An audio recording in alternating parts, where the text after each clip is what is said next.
दोस्तों, किसी गांव में एक बुद्धिमान ब्राह्मण रहता था। उसका एक दोस्त था जो एक पैर से लगा तथा बहरा था। वह दूसरे गांव में रहता था। एक दिन वह ज्ञानी ब्राह्मण अपने बचपन के दोस्त से मिलने के लिए घर से निकला। उसके दोस्त का घर काफी दूर था।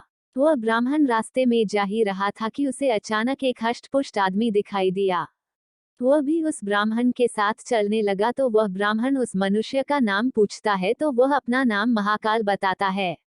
वह ब्राह्मण भी सोचने लगा कि मुझे भी काफी लंबा जाना है, चलो एक साथ मिल गया जिससे रास्ता आसानी से कट जाएगा। अब ब्राह्मण और महाकाल दोनों साथ साथ चल रहे थे कि अचानक एक गांव आ गया। तब महाकाल ने उस ब्राह्मण से कहा कि तुम चलो और मुझे इस गांव में थोड़ा काम है, मैं अभी आ रहा हूँ। थोड़ी ही देर में उसी गांव में एक भैंस ने एक आदमी को लात मार दी।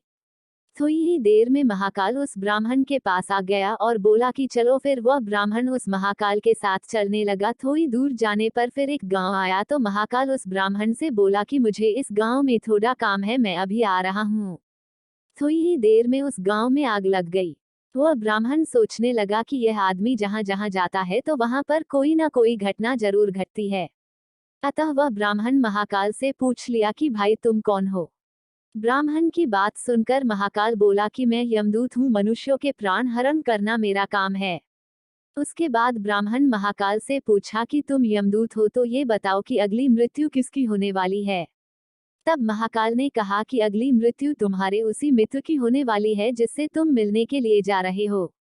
वह ब्राह्मण सोचने लगा, यदि ऐसी बात है तो मैं अपने मित्र से मिलने नहीं जाऊंगा।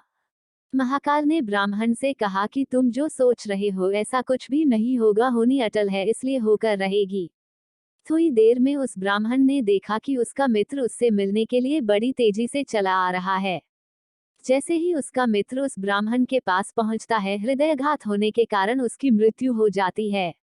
इससे उस ब्राह्मण को बड़ा पछतावा होता है। वह ब्राह्मण उस महाकाल से पूछता है, अच्छा ये बताओ कि मेरी मृत्यु कब और कैसे होगी। तब महाकाल ने कहा कि तुम्हारी मृत्यु ठीक 6 महीने के बाद दूसरे राज्य में फांसी लगने से होगी। वह ब्राह्मण फिर अपने घर गया और सीधे अपने राज्य के राजा के पास गया और ब्राह्मण ने राजा से सारी बात बता दी।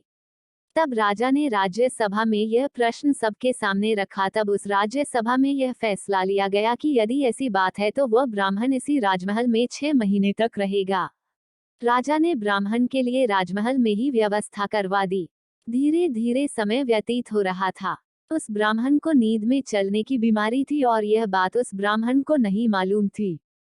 जिस दिन उसकी मृत्यु होने वाली थी उसी रात्रि को ही वह ब्राह्मण राजमहल से निकलकर दूसरे राज्य के राजमहल में जाकर राजा के शयन कक्ष में राजा और रानी दोनों के बीच में जाकर सो गया।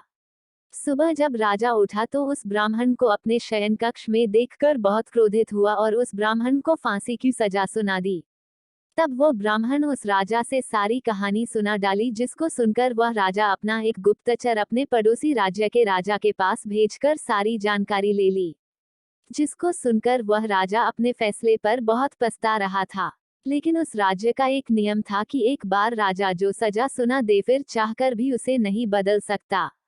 राजा ने एक राजसभा लगाई और इसका उपाय पूछा। तब उस राजसभा में यह फैसला लिया गया कि एक पतले धागे का फंदा बनाकर आप ब्राह्मण को पहनाकर अपना वचन पूरा कर लीजिए। फंदा पतला होने के कारण ब्राह्मण की मृत्यु भी नहीं होगी और आपके फैसले की लाज भी बच जाएगी। तब एक पतले पतले धागे से फांसी का फंदा बनाया गया और उसके अगले दिन ब्राह्मण के गले में डाल दिया गया और फंदे को खींच दिया गया। सभी ने यह सोचा था कि ब्राह्मण को कुछ नहीं होगा, लेकिन उस पतले धागे की वजह से उस ब्राह्मण का गला कट गया और खून तेजी से निकलने लगा। ज्यादा खून बह जाने की वजह से उस ब्राह्मण की मृत्यु हो गई। शिक्षा। दोस्तों, हमारे भाग्य में जो लिखा होता है वो हर हाल में होकर ही रहता है।